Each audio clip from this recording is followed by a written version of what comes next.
नमस्कार, देवभूमि समाचारों में आप सभी का स्वागत है। मैं हूं आपके साथ रक्षंदा खान। आगे आप मेरे साथ देखेंगे उत्तराखंड की तमाम छोटी बड़ी खबरें विस्तार से, लेकिन उससे पहले नजर डालते हैं इस वक्त की हेडलाइंस पर।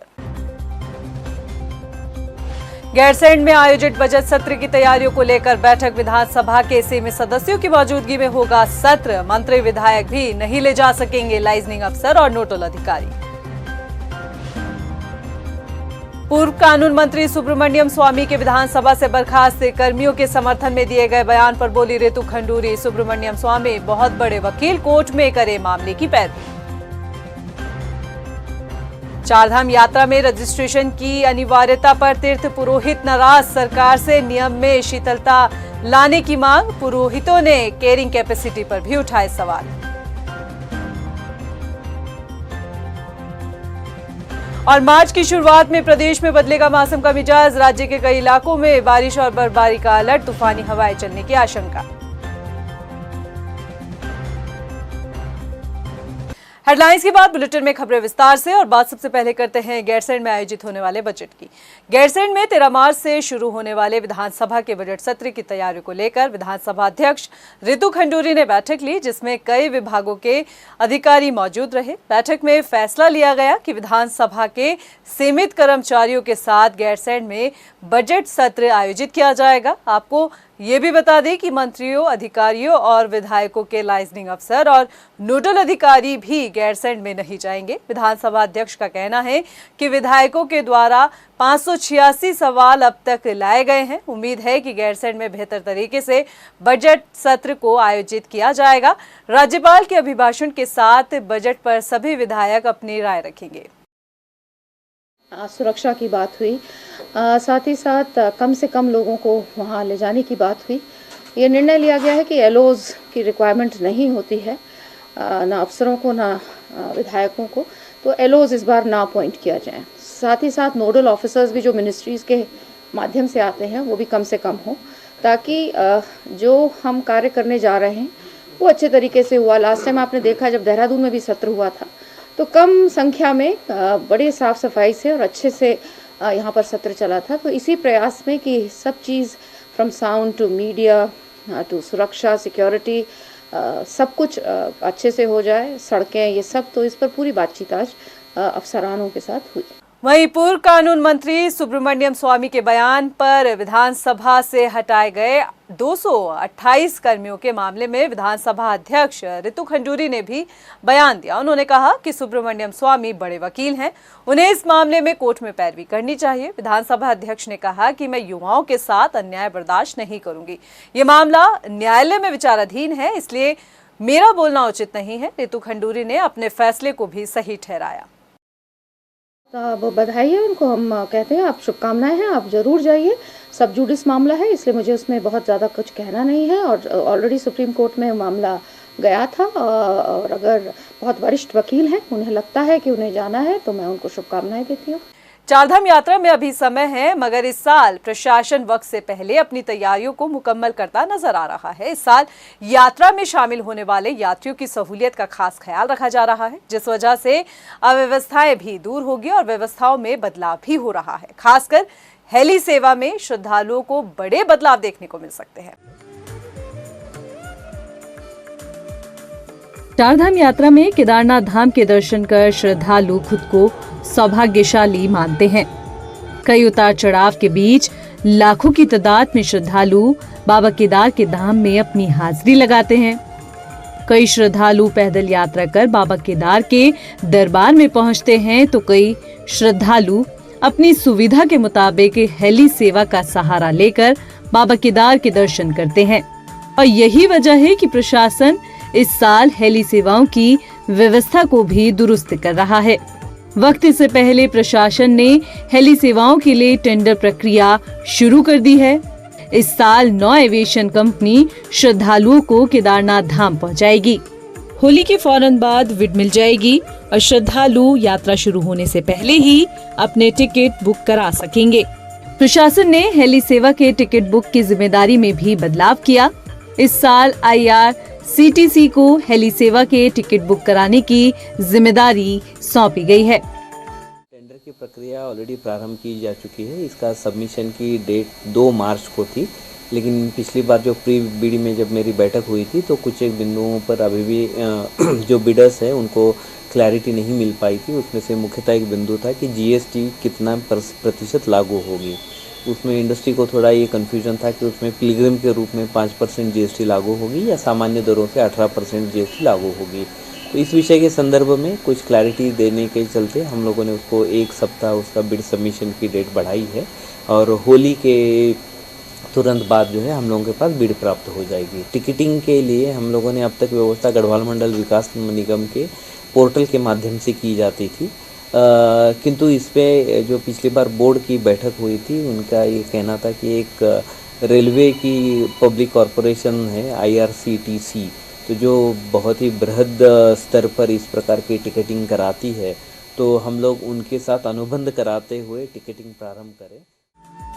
व्यवस्था में बदलाव के पीछे सरकार का मकसद ब्लैक टिकटिंग और धोखाधड़ी को रोकने के साथ ही केदार घाटी के लिए व्यवस्थाओं को हेली सेवा के लिए बेहतर बनाना है। यही वजह है कि जो वक्त से पहले प्रशासन चारधाम यात्रा की तैयारियों में जुटा है। देखना ये होगा कि प्रशासन की तैयारी धरातल पर कितना रंग लाएगी। देहरादून से मनीष डंगवाल की रिपोर्ट। चारधाम यात्रा की तैयारियों में जुटे प्रशासन को तीर्थ पुरोहितों की नाराजगी का भी सामना करना पड़ रहा है। इस साल कैरिंग कैपेसिटी और ऑनलाइन रजिस्ट्रेशन में हुए बदलाव की वजह से तीर्थ पुरोहित प्रशासन के इस फैसले को गलत ठहरा रहे हैं। ये रिपोर्ट देखिए। देवों की नगरी देवभूमि में चारधाम यात्रा में किए गए बदलाव को लेकर तीर्थ पुरोहित नाराज हैं। राज्य में तीर्थ पुरोहित समाज चारधाम यात्रियों के लिए रजिस्ट्रेशन की अनिवार्यता और चारों धामों में कैरिंग कैपेसिटी सीमित किए जाने का विरोध कर रहे हैं। तीर्थ पुरोहितों ने मुख्यमंत्री पुष्कर सिंह धामी से भी मुलाकात कर सरकार के द्वारा ऑनलाइन रजिस्ट्रेशन और कैरिंग कैपेसिटी सीमित किए जाने के फैसले को शिथिल बनाए जाने की मांग की है। तीर्थ पुरोहितों का कहना है कि कई लोगों के पास स्मार्टफोन नहीं होते। कुछ लोग ऐसे भी हैं जो इतना अनुभव नहीं रखते कि वो अपने मोबाइल फोन से चारधाम यात्रा के लिए ऑनलाइन रजिस्ट्रेशन कर सके। इसके अलावा तीर्थ पुरोहितों ने मुख्यमंत्री से आग्रह किया कि जिस धाम में जितने श्रद्धालु दर्शन के लिए जाना चाहते हैं उन्हें दर्शन का मौका दिया जाए। यात्रियों को धाम में दर्शन करने के लिए ना रोका जाए। तो इतनी व्यवस्थाएं जब हो हैं तो यात्री को पहले ही रोकना, पहले डराना। बम्बई से यात्री का फोन मेरे पास आ रहा है, महाराज कैसे होगा, ये कहाँ। और जो गरीब आदमी है उसके लिए कितनी दिक्कत है। पिछली बार आपने देखा होगा कि हरिद्वार में कितने लोग जो है, हजारों लोग रहे, गरीब लोग थे, उनको ऑनलाइन करना नहीं आता, तो उनके लिए क्या व्यवस्था है। अगर जो मेरा मानना ये है कि जो यात्री ऋषिकेश आ जाता है उसको रोकना नहीं चाहिए, उसको उनका जैसे आप डाटा उनका लीजिए और उनको भेजिए। अब गरीब आदमी देहात से आ रहा है, आपके सुल्तानपुर से मेरे को फोन आया, महाराज पिछली बार हमको भगा दिया, वहाँ से रोक दिया। गरीब आदमी की ये दशा होगी। तो मेरा निवेदन है कि सरकार इसको लचीला बनाए और व्यवस्थित करे। कि जो पंजीकरण की जो ऑनलाइन व्यवस्था की गई है सरकार को इसको तुरंत वापस लेना चाहिए। इससे स्थानीय लोगों को ही नहीं बल्कि तीर्थ यात्रियों को भी बहुत दिक्कतें आ रही है। सुदूरवर्ती क्षेत्रों में जो देश के कोने कोनों में जो श्रद्धावान यात्री आते हैं, जिनके पास एंड्रॉयड फ़ोन नहीं है, जिनके पास ऑनलाइन सुविधा करने की व्यवस्था नहीं है, तो क्या सरकार उन लोगों को जो है दर्शनों से वंचित करना चाहती है क्या? एक आम ग्रामीण किस तरह से जो है हम लोग ही नहीं कर पा रहे हैं, रजिस्ट्रेशन में तरह तरह की दिक्कतें आ रही है, इसलिए जो है पूरी तरह से व्यावहारिक है, सरकार को इस पर विचार करना चाहिए। वहीं पर्यटन मंत्री सतपाल महाराज का कहना है कि चारों धामों में इसलिए कैरिंग कैपेसिटी की व्यवस्था बनाई जा रही है ताकि श्रद्धालुओं की संख्या बढ़ने पर धामों में अव्यवस्था न हो। इतना ही नहीं, पर्यटन मंत्री सतपाल महाराज ने साफ अल्फाजों में कहा कि जो श्रद्धालु ऑनलाइन रजिस्ट्रेशन नहीं जानते उनकी मदद की जाती है। अपने इस बयान के साथ मंत्री सतपाल महाराज ने कहा कि इतना तो श्रद्धालु को आना ही चाहिए कि वो ऑनलाइन रजिस्ट्रेशन कर सके। करने वाले हमारे जो सेंटर्स बने हैं उसमें मदद करने वाले लोग होते हैं। पिछली बार मैं सेंटर्स में खुद गया था, वहाँ पर जो हमारे लोग थे उन्होंने मदद कर दी थी। और इतना तो आपको सीखना ही पड़ेगा, और उसमें सहायता करने वाले लोग हैं जो सहायता कर देंगे। कुल मिलाकर देखा जाए तो तीर्थ पुरोहितों की जो मांगे हैं उससे पर्यटन मंत्री सतपाल महाराज इत्तेफाक नहीं रखते। ऐसे में देखना होगा कि आखिरकार चारधाम यात्रा को लेकर जो नियम सरकार बना रही है वो यथावत रहते हैं या तीर्थ पुरोहितों के विरोध करने के बाद कुछ बदलाव इनमें देखने को मिलेगा। देहरादून से मनीष डंगवाल की रिपोर्ट। हल्द्वानी में भाजपा युवा मोर्चा नकल विरोधी कानून को लेकर आभार रैली निकालेगी, जिसमें मुख्यमंत्री पुष्कर सिंह धामी का आभार व्यक्त किया जाएगा। आभार रैली की जानकारी देते हुए भाजपा प्रदेश महामंत्री राजेंद्र विष्ट ने बताया कि नैनीताल और उधम सिंह नगर से 10,000 युवा 1 मार्च को रामलीला मैदान में आयोजित कार्यक्रम में नकल विरोधी कानून पर मुख्यमंत्री पुष्कर सिंह धामी का आभार जताएंगे। माननीय मुख्यमंत्री श्री पुष्कर सिंह धामी जी जो एक पूरे देश के अंदर एक बहुत बड़ा कानून बना है, जो प्रतियोगिता परीक्षाओं पर कड़ा कानून और जो नकल और इनके सिंडिकेट हमारे बीच में बहुत ये था, इसको सिंडिकेट को ख़त्म करने के लिए जिस प्रकार का एक कड़ा कानून उन्होंने बनाया है नकल विरोधी कानून, ये कानून बहुत सख्त प्रावधान के साथ बना हुआ है। इसमें हजारों हजार और लाखों लाख इस प्रदेश के नहीं इस देश के लिए भी ये मिसाल बनने जा रहा है। कैंट थाना क्षेत्र में सेवा दे रहे पुलिसकर्मी को खनन माफियाओं के रौंदे जाने पर हरकत में आए पुलिस महकमे की हर कार्रवाई की अपडेट सूबे के मुखिया पुष्कर सिंह धामी भी ले रहे हैं। मुख्यमंत्री पहले ही कह चुके हैं कि आरोपी बख्शे नहीं जाएंगे। सीएम धामी अपने इस बयान से राज्य के खनन माफिया के साथ ही विभाग को भी नसीहत देते नजर आए हैं। ये रिपोर्ट देखिए।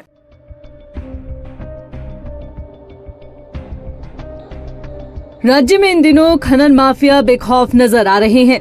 अवैध खनन में संलिप्त आरोपी पुलिस से बचने के लिए पुलिस पर ही हमला कर रहे हैं, जिसका जीता जागता सबूत राजधानी देहरादून की कैंट थाना क्षेत्र की घटना है, जिसमें अवैध खनन को रोकना पुलिस सिपाही को इतना महंगा पड़ गया कि उसकी जान चली गई और जान लेने वाले बेखौफ बदमाश फरार हो गए।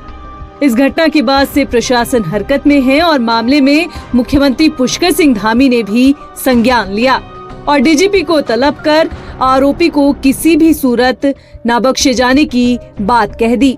जी हां, मुख्यमंत्री पुष्कर सिंह धामी ने मामले में न सिर्फ कार्रवाई की बात कही, बल्कि अवैध खनन में संलिप्त विभाग के कर्मियों को भी रडार पर ले लिया। सूबे की पुलिस को मुख्यमंत्री ने साफ कह दिया कि मामले में विभाग का कोई कर्मी दोषी है तो उस पर कठोर सजा दी जाए। घटनाक्रम हुआ है उसमें जिनकी संलिप्तता पाई जाए उनके खिलाफ कठोर कार्रवाई हो दोनों तरफ से। अगर कहीं पर विभाग के भी कोई लोग अगर उसमें इन्वॉल्व है तो उनको भी कठोर कार्रवाई। याद दिला दे कि राजधानी देहरादून के कैंट थाना क्षेत्र में नून नदी से अवैध खनन कर सामग्री ले जा रहे आरोपियों को पुलिस जवान ने रोकना चाहा तो सेवा दे रहे पुलिसकर्मी को आरोपियों ने ट्रैक्टर से रौंद दिया। इस घटना के बाद से राज्य का पुलिस महकमा आरोपियों की धरपकड़ कर रहा है, तो सूबे के मुखिया पुष्कर सिंह धामी पल पल की अपडेट ले रहे हैं। देहरादून से हिमांशु चौहान और मनीष डंगवाल की रिपोर्ट। वहीं इस वक्त की बड़ी खबर का रुख कर लेते हैं। बता दें कि पुलिस कर्मी पर ट्रैक्टर चढ़ाए जाने से ये मामला जो है वो कोर्ट में भी आज सुना गया है। जी हां, आज मामले में कोर्ट में भी सुनवाई हुई। जानकारी है कि कोर्ट में तीनों आरोपियों को अग्रिम जमानत दे दी है। अग्रिम जमानत पर तीनों आरोपियों की जो है वो मोहर लगी है। जानकारी आपको दे रहे हैं कि पुलिसकर्मी पर ट्रैक्टर चलाए जाने से मामला जुड़ा हुआ है, जिसमें मंगलवार को कोर्ट में सुनवाई हुई और कोर्ट ने तीनों आरोपियों को अग्रिम जमानत दे दी। आरोपियों के अधिवक्ता ने पैरवी करते हुए पुलिस द्वारा दर्ज किए गए मुकदमे और कार्यवाही पर सवाल उठाए, जिसके बाद तीनों आरोपियों की जो जमानत है वो मंजूर कर ली गई। लेकिन अभी भी एक मुख्य आरोपी पुलिस की गिरफ्त में है। बात अब मौसम की कर लेते हैं। बता दें कि मौसम विभाग ने राज्य के कई जिलों के लिए बारिश और बर्फबारी का अलर्ट जारी किया है। मौसम विभाग के मुताबिक प्रदेश के कई इलाकों में जबरदस्त बारिश हो सकती है। उत्तरकाशी, चमोली, पिथौरागढ़, बागेश्वर, रुद्रप्रयाग और देहरादून में भारी बारिश की संभावना जताई गई है। मौसम विभाग के निदेशक विक्रम सिंह ने बताया कि प्रदेश के ऊंचाई वाले इलाकों में बरसात के साथ तूफानी हवाएं चल सकती है। विभाग ने खास तौर पर 1 और 2 मार्च के लिए अलर्ट जारी किया है।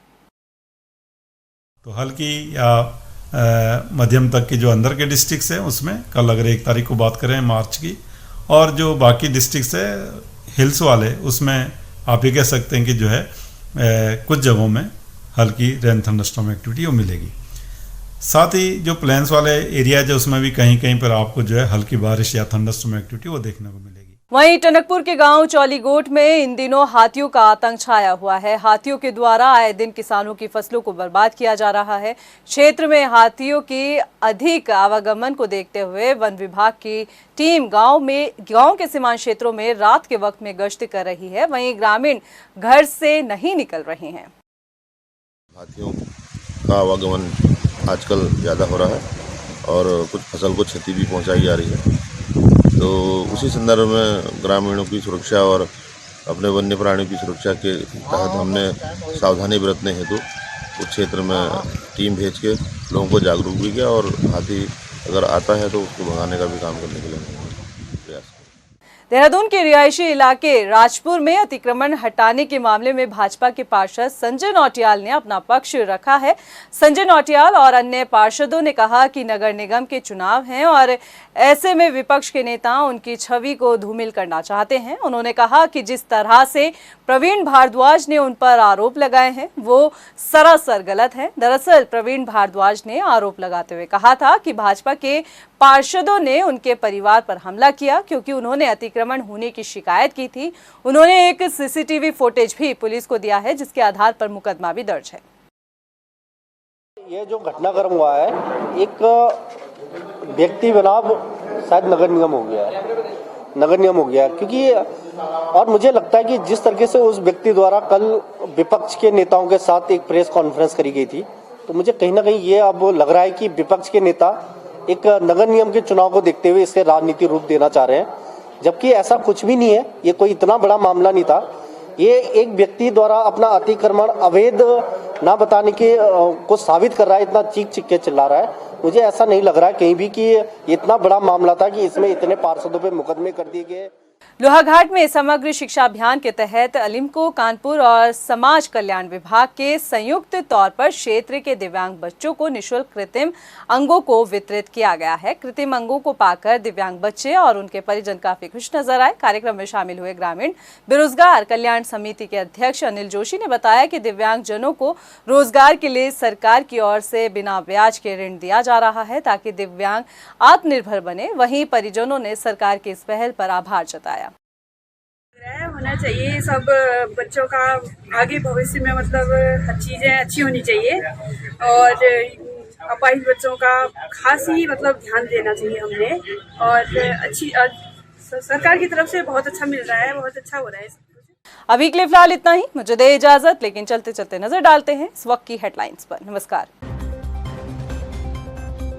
गैरसैंण में आयोजित बजट सत्र की तैयारियों को लेकर बैठक। विधानसभा के सीमित सदस्यों की मौजूदगी में होगा सत्र। मंत्री विधायक भी नहीं ले जा सकेंगे लाइजनिंग अफसर और नोडल अधिकारी। पूर्व कानून मंत्री सुब्रमण्यम स्वामी के विधानसभा से बर्खास्त कर्मियों के समर्थन में दिए गए बयान पर बोली रितु खंडूरी। सुब्रमण्यम स्वामी बहुत बड़े वकील, कोर्ट में करे मामले की पैरवी। चारधाम यात्रा में रजिस्ट्रेशन की अनिवार्यता पर तीर्थ पुरोहित नाराज। सरकार से नियम में शिथिलता लाने की मांग। पुरोहितों ने कैरिंग कैपेसिटी पर भी उठाए सवाल। और मार्च की शुरुआत में प्रदेश में बदलेगा मौसम का मिजाज। राज्य के कई इलाकों में बारिश और बर्फबारी का अलर्ट। तूफानी हवाएं चलने की आशंका।